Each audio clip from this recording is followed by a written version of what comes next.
I raised money in 2000. So we started in 2013 when I was part-time, put in 25 grand. And then I haven't had to put in more money until, well, we didn't take salaries for 4 years, or I didn't take a salary for 4 years. That's a long time to not make any money. Yeah. It's a long time. Wait, so you started JRINK with 25K? With 25K, with no salary though. Yeah. So what's the equivalent of my salary times 4 years? Maybe put in, I don't know. This is going to get cocky. I don't want to be too. You'd pay yourself what, 10 grand a year? No, just kidding. If I was still at Goldman, or if I was in private equity still, I'd probably be making 500 grand a year, which is a lot. Wow. And too much money. That's a private equity analyst. So you start your business with 25K. Correct. But now you're saying you'd recommend someone have more than 300,000. So we started very differently though. Okay. So for example, for us, we started online. I built the Squarespace website. So if you capably can build the website, raise less. Right. Like if you can build a commerce site, you have experience, and like you have security and comfort doing that, do it. Mm-hmm. It'll actually probably teach you a lot too. For sure. It'll take a lot of time. It's actually very valuable to be able to just fix something instead of have to pay someone and wait and you know what I mean? Absolutely. Just like tinker around and just fix it. Yep. And I think something that happens when we raise money is that we get better at spending money than making money. For sure. And that is dangerous. Yeah. I mean, you see some of these companies that lose more money than they make in revenue. Absolutely. It's crazy. Yeah. And you're also congratulated on the fact that you raised money versus actually making money. Yeah. They raise money. Then they raise money at a higher valuations. Yeah. Everyone's celebrating that the company's now worth more. Yeah. Although they've just burned $30 million. Like, exactly. It's crazy. Yeah. And like actually the ones that we were talking about, the intermediaries, are the ones that are raising boatloads of money. Like I saw DoorDash raise $400 million. It's because they're not making money. Right. Yeah. Like let's not forget that. So anyway, back to so we also did shared kitchens. So if you can do that, I think you should. But I think when, we were talking a little bit yesterday too, that the commissary model itself is changing a little bit, so that if you're not doing commissary and you're making in your stores, you can probably also save a little bit of money there. But your build out cost at your store level is probably much more expensive than what we had put in, because we did shared spaces.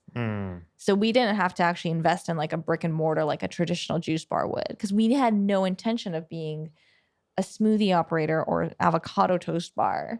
Right. And that's why we're not leaning into that. And that's why we're doing like the apothecary move, which is getting us kind of out of food and beverage. But that was a conscious decision. Like I don't have the experience of a restaurant operator. I don't get passionate about avocado toast or salads. You don't? No, I don't. I love avocado toast. I mean, I like it as a consumer. I don't like the margins. You get passionate about eating it? That's the question. Yeah, but I don't want my passion to be everything of my life. Yeah. And what's interesting, I think, is like owners and entrepreneurs is that when we start something, are you the creator of it, but you might not be the builder of it, and you might definitely not be sort of like the CEO of it. And then that's another conversation, right? The founder versus CEO. Yeah. And definitely. Different mindset. Different mindset. Yeah. And I think it could take your business to different places if you're constantly trying to innovate inside your business. Yeah. And that's another important point. If you are a founder, it's hard for a lot of founders to give away some control and bring someone on that might be better at operations and running a business, Yeah. But I think it's important. It's super important. I think our best hires have been all the people that have brought in experience to our company, and our investors are also super great and super helpful. And I think, my job is just to make sure that our financials are in order, we have enough capital. That's what a CEO does. Yeah. But I think from a day-to-day perspective, probably much better people are going to run it than I am. And I fully know that. Yeah. So. Yeah. What advice would you give someone that needs to raise, let's just use that number. Let's say someone needs to raise $300,000 for a new business. What would be the first step? So I think retain equity as much as you can in the beginning would be really important. So after JuiceCon, I did talk to a number of juice companies that were just really curious to know how much money they would need in order to build a website, to getting to the next place, because they're dying. They're literally still in the kitchen, just making juice and surviving. Mhm. So the first step is let's get you out of there so you can think clearly and you're not Right. deciding on emotion. Yeah. So the reason I say, keep your equity as much as possible is because when you get desperate and you bring in someone else that like doesn't get involved in the day to day and they just give you money, you then have a boss. It's not why you had started the company at such an early stage. So I think going to banks probably makes the most sense in the beginning. It's like if you're going to start a company, you could probably get like a $300,000 like loan or like line of credit, at least of like $50,000 to start from like for buying inventory. I think it's super valuable. So just thinking through like how much equity you have, how much ownership you want to give away. Yeah, so definitely try to tap into the non-equity Yeah, the money non-equity first. pool. Yeah. Exactly, yeah. So like debt to like banks. Crowdfunding is another option. Oh yeah, crowdfunding is Yeah. awesome. We never did crowdfunding, but Crowdfunding is like the dream.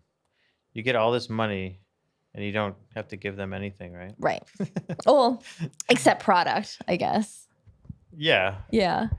But I don't know. I've invested in a couple Kickstarter things and I never got anything. No? Actually? Yeah, I invested in this like camera lens Oh, no way. and they like said everything was going fine and then updates stopped coming. I paid like maybe $500 Okay. and then they put out then like months went by with nothing. Like it was 6 months past when it was supposed to be delivered. Oh my God. And they said the CEO got in a car accident. We're not really sure where to go from here. Oh So my goodness. That's so sad. yeah, it's sad, but at the same time, it's like Right. I so- guess it doesn't look good on Kickstarter either, though. Yeah, for sure. Ooh, I don't know. I mean, there's new models of even like crowdsourcing nowadays for companies, which is interesting. Like Circle Up is a good example. Have you heard of Circle Up? I don't think so. So Circle Up is they call themselves like a tech fund that is a VC shop that uses quant and data to make their decisions. It's the first sort of CPG focused VC fund. The guys are amazing. They're super smart guys, like all like tech former SaaS companies, but investing primarily in CPG and food. And But how do they use quant data for consumer packaged goods? so they built this new sort of like algorithm or some kind of technology. I forgot what it's called. I forgot. There's a name for it, but it's this software that basically analyzes like social media data to website data, and you can rank them almost like very quantifiably, like what. It's almost like an indicator of success is earlier on is like who's trending on Instagram as more to say like what's going to be the most popular thing versus like historical revenue, which is like so past tense. Oh, interesting. Yeah, it's pretty fascinating. So Circle Up is a good example of like a marketplace that connects angel investors with food companies. Okay. So I've seen, brick and mortar juice companies on there. We didn't raise money from them, but we were on their platform. So I got to talk to investors on it. I think for us, because we were so hyper local, it didn't make sense to raise money from someone in Florida that's never tried our product. Yeah. But that's a good platform if you're focused on like really raising money in like a more serious way. When I say serious, is like a Series A one day to like wanting to be $1 billion company. Right. So let's talk about the super, super basics of raising money. Yeah. Right? First step, make a pitch deck, right? Correct. Well, at least know your numbers. So I think as an entrepreneur, it's like, what's your basic of what's your sales, what's your margin, like what's your gross margin? So gross margin is like your sales minus your produce cost, your kitchen labor. Anything variable will get you to your gross margin. Right. And then from there, you'll want to know your profit do not margin. include overhead. I have this discussion with people so much. Right. I say, here's the gross margin of the juice. They go, but you're not including utilities and rent. It's like, Exactly. yeah, but that's not part of gross margin. Exactly. Yeah. That's your fixed cost. Yeah. And that gets to profit margin. Anything that doesn't change with the amount of juice you make should not be included. Exactly. And I know that's super confusing for people, but the reason on that is because you want to have a sense of what your volume is to break even. Because your fixed costs aren't going to change. So your top part will change. And so you have levers there. You can either grow revenue or you can cut costs. And that will dictate your profit margin. Yeah, and I think that helps you manage your business better when you look at it separately. Absolutely. Because that stuff doesn't change anyway. Don't even look at it. Right. I mean, unless you're trying to bring down your overhead, but right. But it's like you can't focus like if you start dividing your overhead up into every bottle of juice, it's so Yes. deceiving. It's super deceiving. Yeah, it's true. And then what? If you only make one bottle today, you have to put all the overhead from the whole day in one bottle of juice? Yeah, no, that doesn't make sense. Yeah, it doesn't make sense. Yeah. I forget where the quote is you can only cut costs so far too. Right. Like the most sustainable way you're profitable is you have to grow revenue. Yeah. Have to grow revenue. And we just saw that with it was in the news, the Heinz Kraft. Right. Oscar Mayer, that company, Yeah. their stock just dropped by 25% because they're so focused on cutting costs, Right. that they didn't do anything else to innovate. Mm-hmm.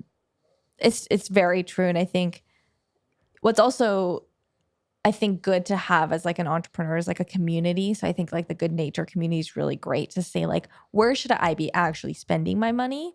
Because when you only have so much money, you're so scared to spend it. Right. And I know that happened with me personally, whereas like when you come from the stage where if you're unprofitable for a period of time, and we were for a period of time, is you don't want to spend anywhere. And then you start neglecting things and you start letting things slide. So like, don't let that hold you hostage. Is like your past, and like let that hold you back, because you have to spend to actually make money too. Yeah. Yeah. Sure. But it's different as like growth spending versus maintenance spending. Like, so in finance, we call that growth CapEx versus maintenance CapEx. CapEx means capital expenditures, which usually means like, okay, growth CapEx is I'm going to buy a store so I can buy more customers. You're buying growth, versus maintaining is like, I'm just going to fix my existing store so I can grow organic same store sales. So it's like organic growth. So I think as a business owner is like, what are you focusing on? If you're raising money, what's that growth CapEx for? And how much do you expect to get from that expenditure to get you to here? So are we still talking about pitch deck?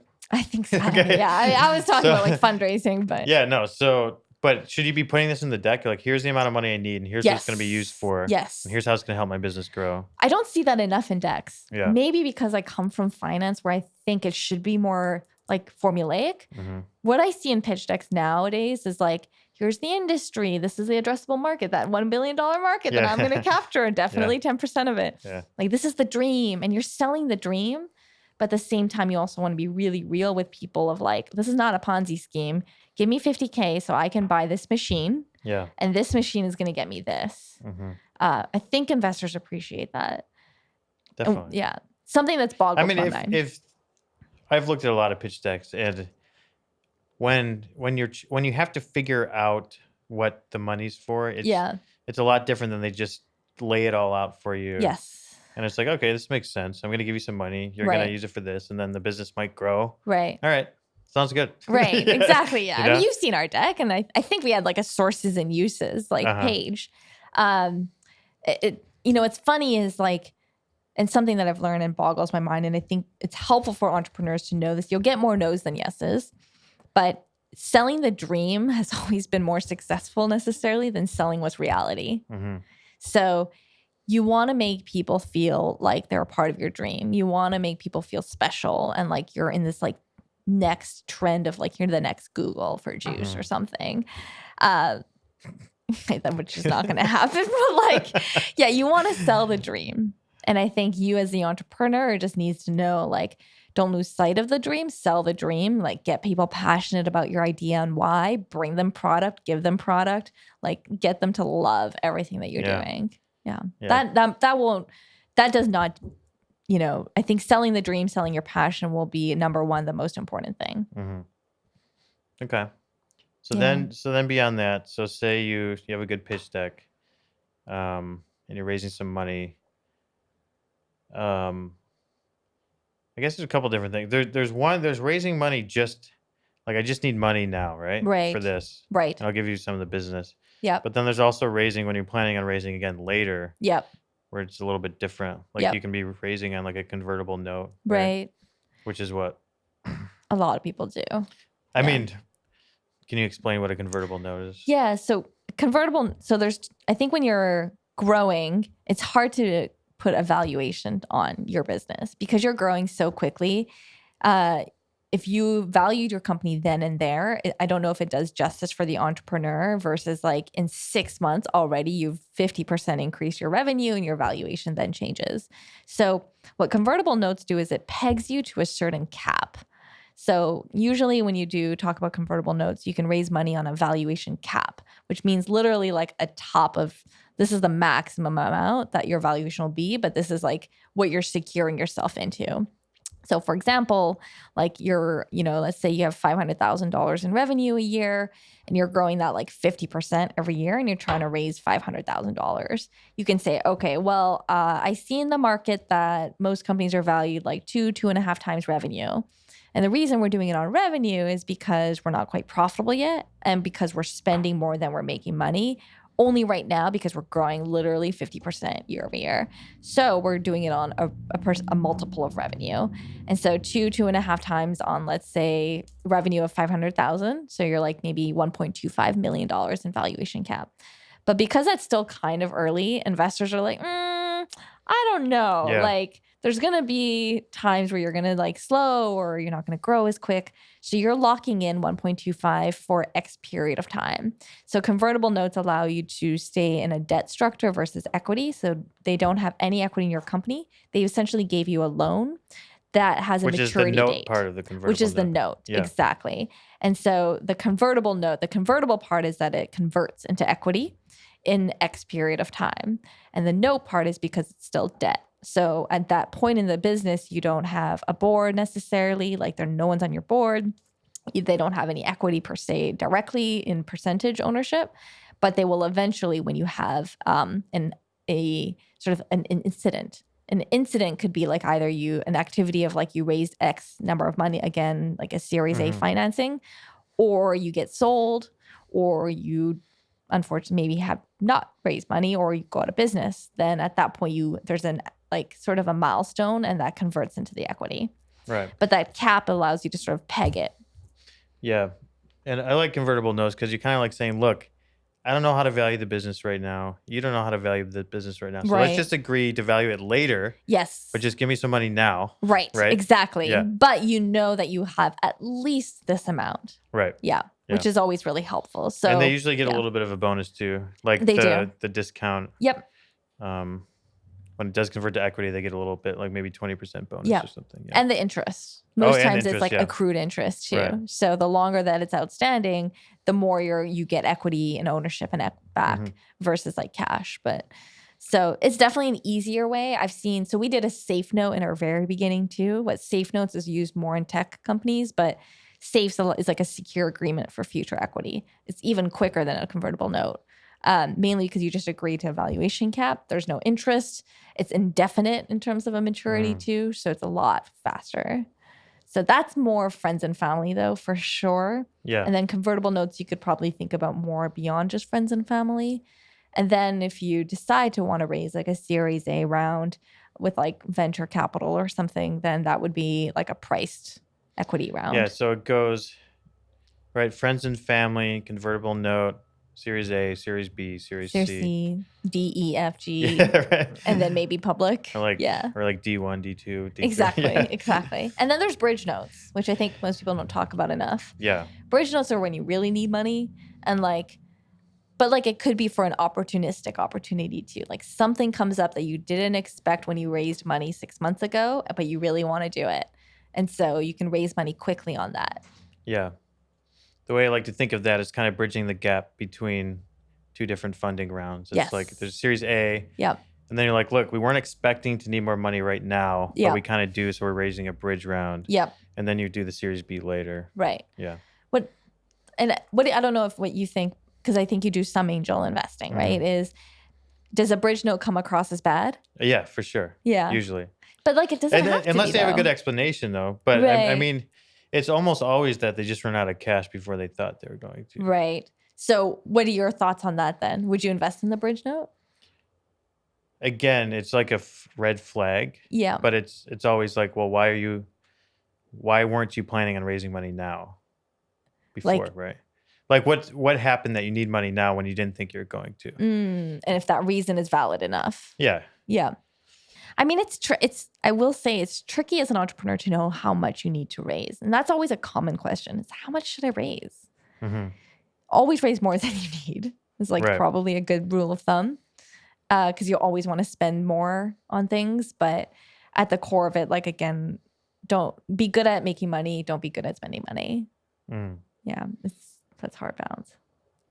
And what would you say, like, to a juice company? Like, would you just encourage people to try to be profitable right away? Or would you encourage them to raise money and not be profitable for a while? It's a great question. I think for the first few years of our business too, like we were trying to do both, which is really hard because I think you're suffocating growth at the same time because you also want to be profitable. So I would say looking back, there are probably areas where we probably would have grew faster if we had invested quicker or like spent more. So I think it depends on like your team. Like, do you have a good team to rely on backbone to like keep up with the growth if it comes? And then B, what's your tolerance for risk? Mm-hmm. Because I think if you're okay, like being in the red for long periods of time and always being on the road fundraising, go for it. If you're not, don't do it. Right. I And then think that it also depends. almost becomes your job, right? Raising money. Oh, totally. Yeah. Fundraising is a full-time job. Yeah. It's a full-time So job. then you're not spending that time working on the Growing. business. Exactly.